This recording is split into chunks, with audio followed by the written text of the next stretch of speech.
In this guide, I'm going to show you how to transfer WhatsApp from one phone to another. Before we get into this guide, make sure to like the video and subscribe to the channel with all notifications on. It really does help with the channel and it lets us know that you want more content like this. We'd greatly appreciate it. And if at any point throughout this guide you did have any questions, just ask them down in the comment section below and we could help you out further. I'm going to be doing my best to reply to every single comment down there. Now this works when moving from iPhone to iPhone or Android to Android, but begin by opening up WhatsApp on the old phone where your chats are currently saved, and you need to go ahead and open up your settings. So open up your settings, go to chats, and once you open up your chats, you need to scroll down and you're going to see an option on here for transfer chats or transfer chat history.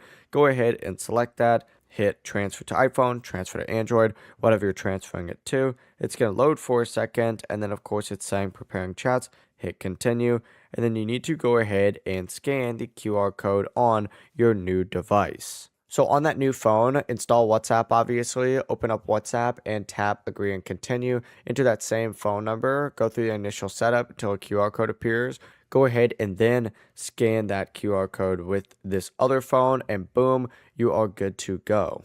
Before you leave this guide, make sure to like the video and subscribe to the channel with all notifications on. It really does help the channel and it lets us know that you want more content like this. We'd greatly appreciate it. And if at any point throughout this guide you did have any questions, once again, ask them down in the comment section below and we could help you out further. I'm going to be doing my best to reply to every single comment down there. Have a great rest of your day though. Peace.